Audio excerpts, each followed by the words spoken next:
Oke, Assalamualaikum warahmatullahi wabarakatuh. Ketemu lagi dengan gua Muhammad Haikal Fasya, mahasiswa Teknik Mesin 2017 Untirta, Universitas Sultan Ageng Tirtayasa. Nah, di video kali ini gua bakal ngejelasin tentang yang namanya motor bakar, dimana subtopik yang bakal gua bahas hari ini. Yang pertama itu sebenarnya apa sih motor bakar itu? Yang kedua, cara kerjanya, khususnya motor bakar 4 langkah ya. Kemudian ada specific fuel consumption atau konsumsi bahan bakar spesifik pada sebuah motor bakar, dan juga efisiensi termis.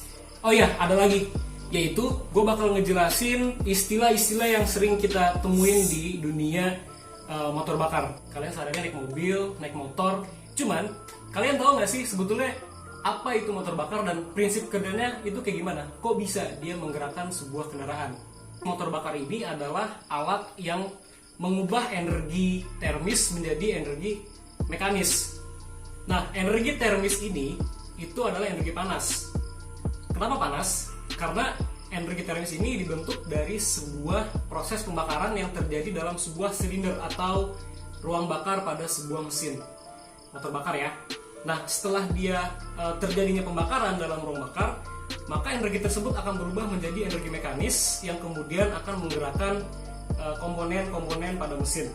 Nah, tadi kan udah gue jelasin secara umum ya tentang motor bakar itu apa, dan sekarang gue pengen jelasin nih seperti apa sih prinsip kerja motor 4 langkah. Nah, kenapa namanya 4 langkah? Oke, gue jelasin. Maksudnya 4 langkah itu si motor bakar itu untuk menghasilkan satu usaha, sebuah usaha gitu ya, itu membutuhkan 4 langkah kerja torak. Jadi nanti ada langkah hisap namanya, kemudian ada langkah kompresi, langkah usaha, dan langkah buang. Ini ada gambarnya, ini skemanya, ada langkah hisap, ada langkah kompresi, dan usaha, dan juga langkah buang. Oke, gue coba jelasin satu-satu, singkat, padat, dan jelas. Pertama, langkah hisap. Kita ibaratin ini silinder ya, ini piston. Jadi langkah hisap itu ketika si piston ini bergerak dari titik mati atas menuju titik mati bawah. Nah, pada saat piston itu dia bergerak dari TMA ke TMB, katup intake akan terbuka. Katup intake itu sebagai rongga masuknya udara dan bahan bakar. Nah, itu langkah hisap yang pertama. Kemudian yang kedua itu langkah kompresi. Setelah si bahan bakar dan udara itu masuk dan tercampur, nah si katup yang tadi itu, yang intake itu dia nutup. Kemudian si piston yang tadi di TMB, titik mati bawah, akan kembali ke titik mati atas untuk menekan dan memampatkan campuran udara dan bahan bakar. Nah, ketika dia ditekan seperti ini, kompresi, suhu dan tekarannya akan tinggi. Nah, masuk kita ke langkah yang ketiga. Saat si piston nyampe TMA, di situ ada busi. Nah, busi ini itu fungsinya untuk sebagai pemantik. Busi itu akan memancarkan listrik bertegangan tinggi untuk menghasilkan bunga api. Jadi setelah si campuran bahan bakar tadi yang kecampur dan tekanan dan udaranya tinggi, itu bakal meledak setelah dipantik dengan busi tadi. Nah, terjadilah di situ langkah usaha. Setelah dia dipantik oleh busi, terjadi langkah usaha, maka piston akan bergerak kembali dari TMA menuju TMB, memutar poros engkol, sisa pembakaran kemudian akan dibuang melalui exhaust valve namanya. Nah, disitulah langkah buang. Jadi setelah langkah hisap, setelah dia ke bawah, nanti dia ke atas lagi ngedorong sisa pembakaran. Nah, itu dia langkah buang. Di situ katup exhaust terbuka dan menuju exhaust manifold dan ke knalpot. Seperti itu. Untuk ilustrasi yang lebih jelas, teman-teman bisa lihat video berikut ini tentang pembakaran yang terjadi dalam sebuah silinder. Ini adalah cuplikan dari channel YouTube Web Perception.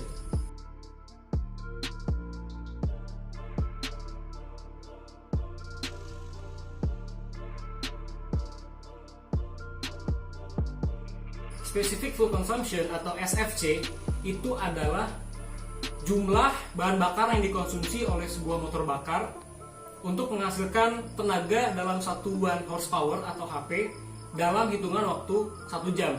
Di praktikum konversi energi modul motor bakar ini, praktikan itu diinstruksikan untuk menghitung specific fuel consumption sebuah kendaraan roda 4. Dan kebetulan gua ke bagian kode mesin L15Z1, di mana mesin itu adalah mesinnya mobil Honda Mobilio.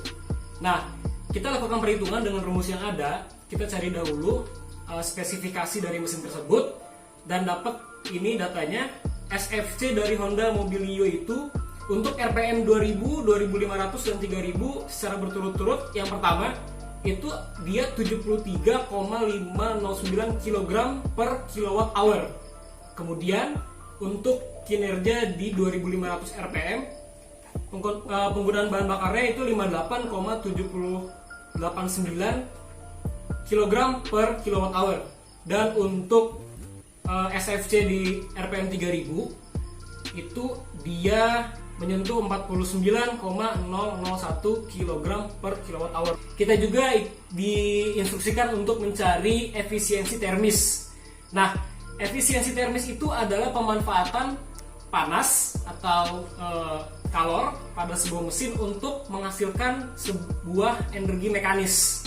Itu adalah definisi dari efisiensi termis. Nah, adapun hasil perhitungan efisiensi termis yang telah kita lakukan pada satu unit Honda Mobilio pada RPM 2000, 2500 dan 3000 diantaranya adalah yang pertama RPM 2000 menyentuh 99,8188%, kemudian di RPM 2500 menyentuh 99,95%, dan di RPM 3000 menyentuh 99,8175%. Yang terakhir, gue pengen ngebahas istilah yang kita temuin di motor bakar. Nah, salah satu istilah itu yang gue angkat ke video ini adalah ECU, yang panjangannya adalah Electronic Control Unit. Nah, ECU ini itu adalah komponen yang berfungsi untuk menerima sensor dan kemudian mengkalkulasikan data tersebut untuk mencari kondisi optimum dalam sebuah mesin, sehingga si mesin itu dapat bekerja dalam kondisi optimumnya. Oke, sekian aja video yang bisa gua sampaikan tentang motor bakar. Mudah-mudahan bermanfaat. Gua Muhammad Haikal Fasya pamit undur diri. Wassalamualaikum warahmatullahi wabarakatuh.